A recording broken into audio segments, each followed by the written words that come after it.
Ruumishautoja kaivettaessa on mielenkiintoinen kysymys, että kuka se vainaja on ollut. Mutta meillä on hyvin vähän työkaluja saavuttaa sitä tietoa, etenkin tällaisessa Ristimäen kaltaisessa tapauksessa, jolloin vainajasta ei yleensä ole mitään muuta jäljellä kuin hauta-antimet, mitä mahdollisesti on annettu. Perinteisesti Suomessa ja muuallakin maailmassa vainajan sukupuolta on yritetty määrittää niiden hautaesineiden perusteella, ja yleensä se onkin ihan hyvä menetelmä.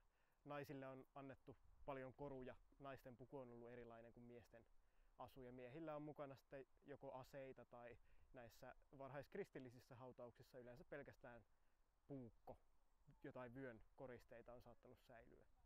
Mutta tätä asetelmaa on kyseenalaistettu viime vuosina jonkun verran. On löydetty hautoja, missä hauta-antimet on osoittaneet ihan väärään suuntaan, että aseellinen hautaus onkin kuulunut naiselle vaikka. Tai voi olla, että miehen haudassa onkin enemmän koruja kuin keskimäärin voisi olettaa.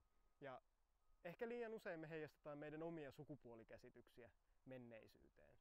Tämä on yksi asia, missä on hyvä muistaa, että menneisyys on ollut vieras maailma ja ihmiset on arvostanut eri asioita ja pitänyt eri asioita miehekkäinä tai naisellisina.